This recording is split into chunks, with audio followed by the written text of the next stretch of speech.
Jadi beliau menyebut ada 4 jenis teknologi. Kita selama ini mungkin menganggap teknologi itu hanya yang pertama itu saja.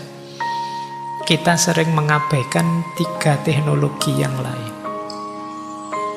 Meskipun nanti di ceramah itu beliau menyebut cuma saya hanya fokus pada 2 teknologi yang terakhir, yaitu teknologi of power dan teknologi of self.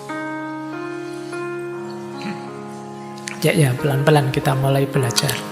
Ini hari ini kita kuliah beneran. Ya, ada 4 jenis teknologi. Yang pertama namanya teknologi of production, teknologi produksi. Nah, itu yang selama inilah memproduksi, mengubah, memanipulasi sesuatu. Pasir jadi kaca, kapas jadi kain, itu teknologi namanya. Ini definisi kita sehari-hari teknologi ya itu. Fakultas teknik itu ya isinya itu. Saya tidak tahu apa ada fakultas teknik jurusan teknologi of self misalnya.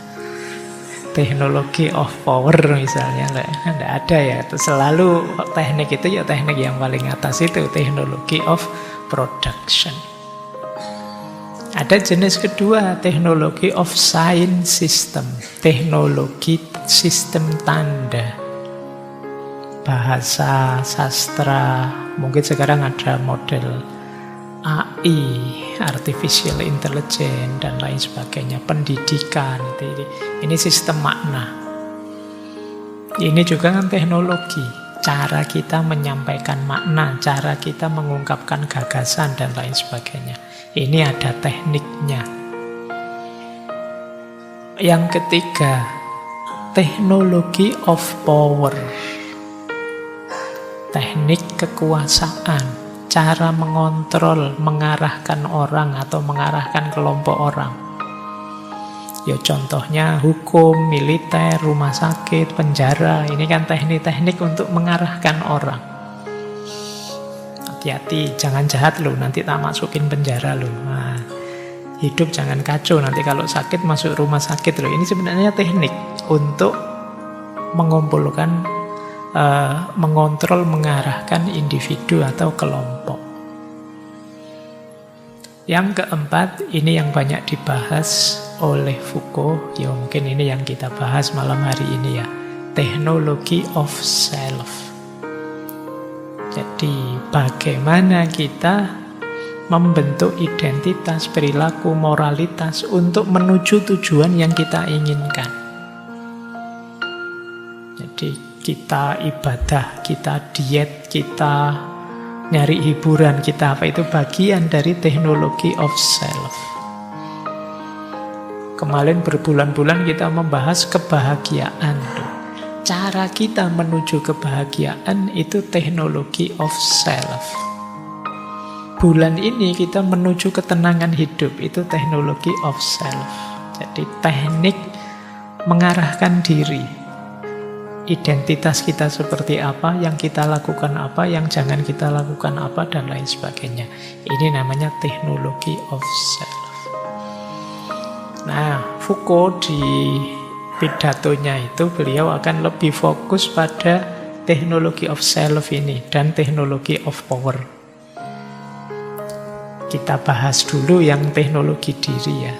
Nanti setelah itu teknologi power kita sambungkan dengan kesehatan mentalnya. Gimana sih cara teknik untuk memodifikasi diri dengan menuju tujuan yang kita inginkan? Teman-teman kan mestinya punya cita-cita. Nah, cara mengelola diri, mengarahkan diri biar sampai pada cita-cita, keinginan, kebahagiaan, kesuksesan, itu caranya gimana? Itulah nanti yang disebut teknologi of self. Nanti ada 4 cara yang beliau tawarkan. Unsurnya teknologi of self atau teknologi diri itu 4. Yang pertama, pengenalan diri atau pengetahuan diri.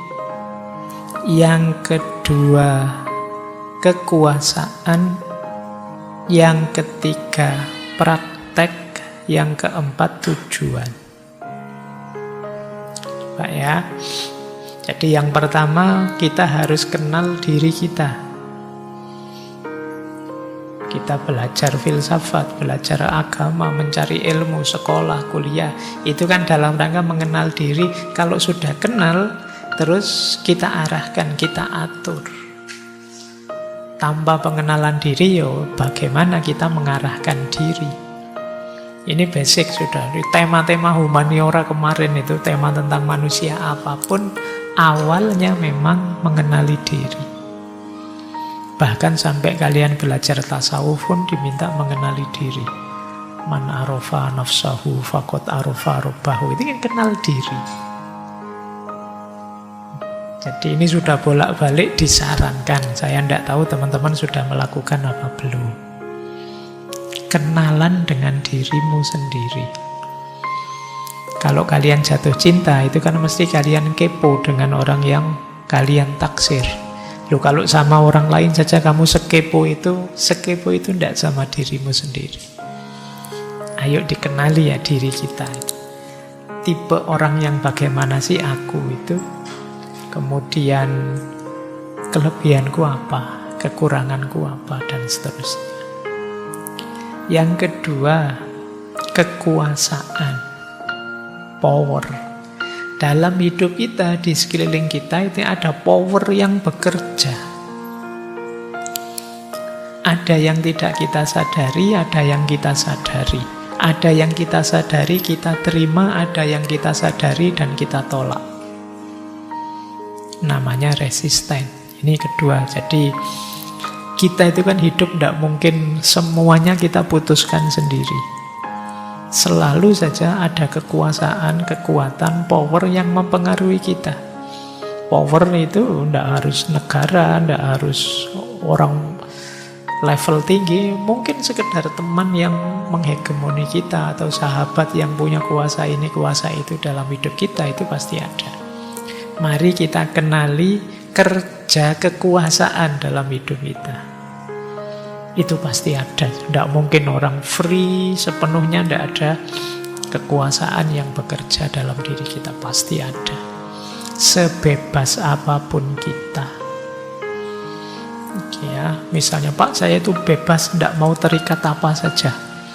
Loh, kamu seperti itu ikut siapa? Ikut Pak Faiz, Pak. Bodoh ae. Itu berarti saya menghegemonimu. Jadi ada kuasaku yang bermain dalam dirimu. Baik. Yang ketiga prakteknya. Kita namanya teknik kan berarti ada caranya. Prakteknya apa? Diet kah, meditasi kah, pengakuan dosa, nanti ada penjelasannya. Ada banyak yang harus kita lakukan untuk teknologi diri. Dan yang keempat, tujuannya. Kebahagiaan, pencerahan, kesehatan, kesuksesan, dan lain sebagainya. Baik, nah terus Foucault merangkum 4 teknologi diri. Ini diambil dari era klasik dan abad tengah. Jadi dari Yunani, Romawi, era abad pertama, kedua, mungkin dari tradisi filsafat yang kuat, dan yang satu dari tradisi spiritual, khususnya spiritual era kekaisaran Romawi, spiritualitas Kristen. Beliau ngambil 4 teknologi diri diinspirasi oleh era awal ini. Seperti apa sih teknologi diri yang baik itu? Baik, ini bagian juga kita mencari ketenangan diri seperti yang jadi tema bulan ini ya. Yang pertama, yang menarik, teknologi diri yang pertama adalah vigilance and writing. Kewaspadaan dan penulisan. Ini rasanya kayak tidak sinkron ya hubungannya apa kewaspadaan dan penulisan. Tapi ini menarik, kalau kita ingin diri kita ini optimal, yang pertama kita harus senantiasa waspada. Maksudnya apa? Ayo kita amati terus, kita evaluasi, kita kendalikan diri terus-menerus. Jadi kita harus jadi orang yang bermoral, kita harus jadi orang yang bijaksana, kita harus tertib dalam hidup ini. Dan ini kan berarti kita ngawasi diri kita terus-menerus.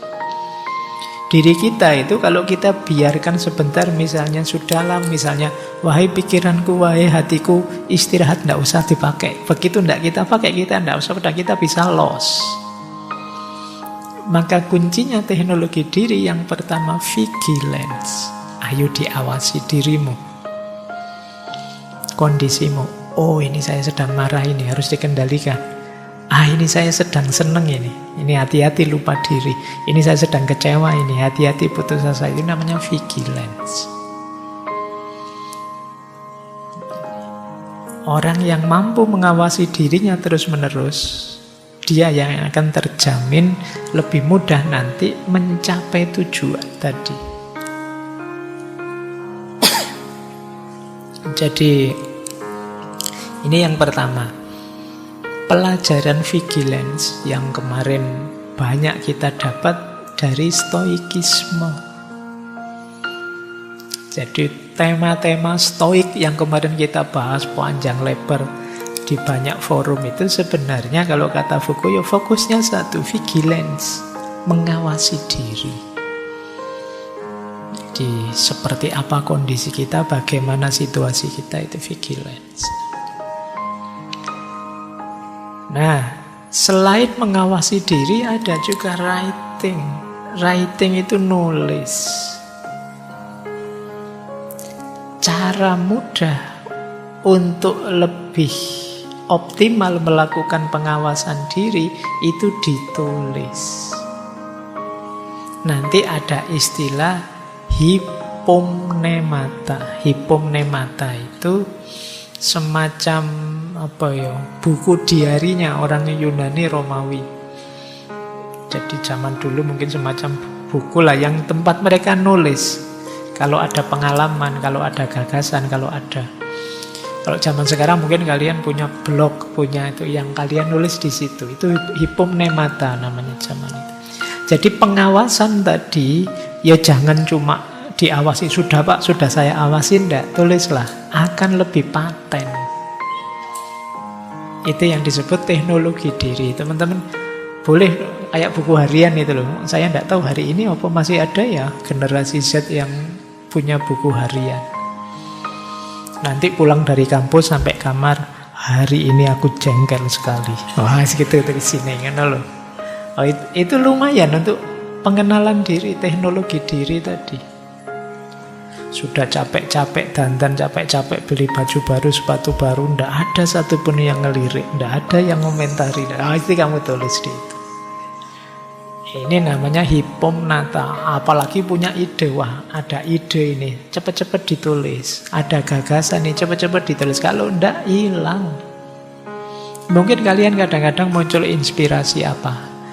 Mungkin saya pengen nulis tentang ini, tapi kalau ndak cepet-cepet ditulis, mesti terus hilang. Kemarin apa ya yang mau saya tulis, mesti begitu. Maka writing jadi salah satu strategi teknologi diri.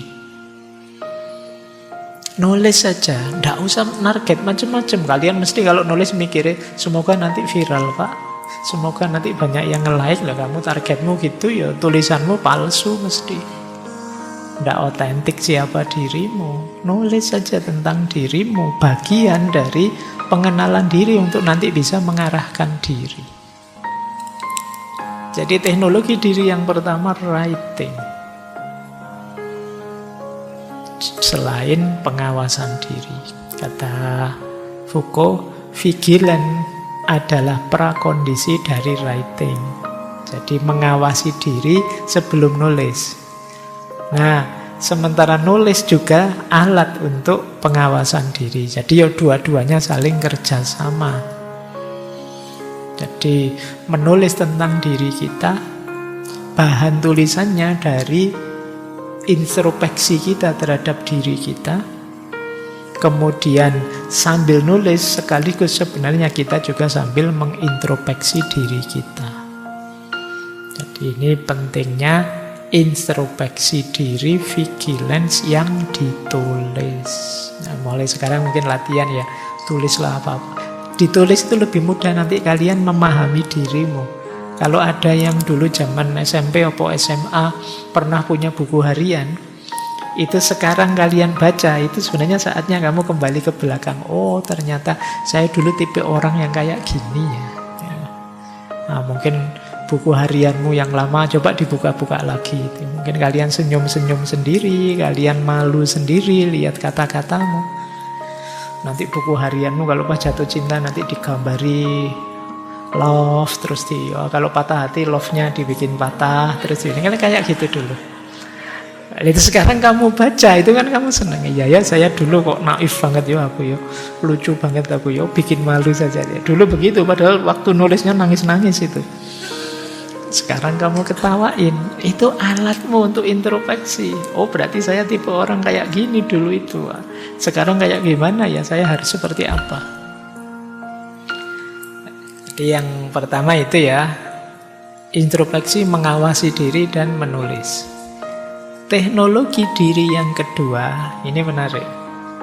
Silent and listening. Ternyata penting. Diam dan mendengarkan. Jadi, kata Foucault begini, dalam sejarah filsafat, setelah eranya Socrates, Plato, dengan akademianya yang itu kuat sekali di dialog, belakangan kemudian muncul dorongan gaya pendidikan baru yang sifatnya bukan dialog, tapi monolog. Guru ngomong, ceramah, muridnya mendengarkan dan diam. Oh, ini kuat sekali juga di abad tengah. Yang sekarang kita kritik habis-habisan, mosok ngajar kok cuma ceramah saja.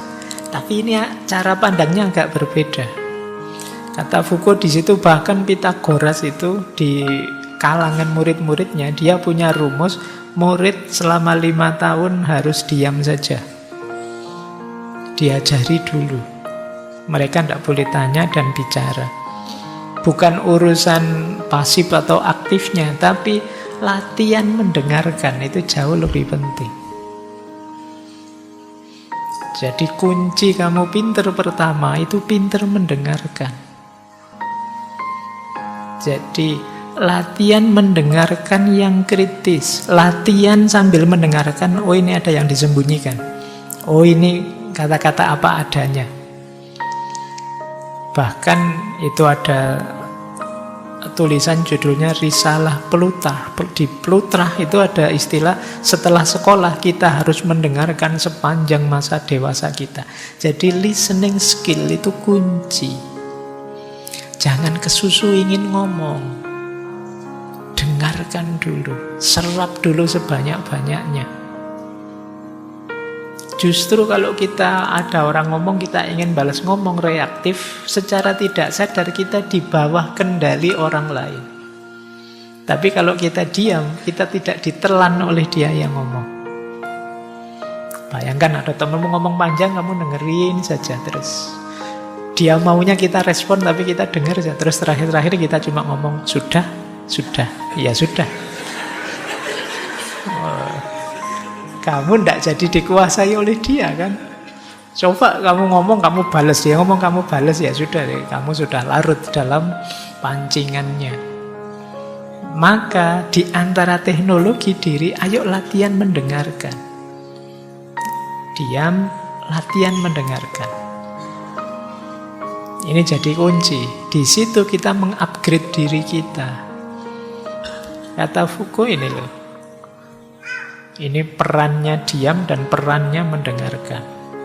Diam berarti kita refleksi, mikir, otak kita jalan. Kemudian diam juga berarti kita mengendalikan diri.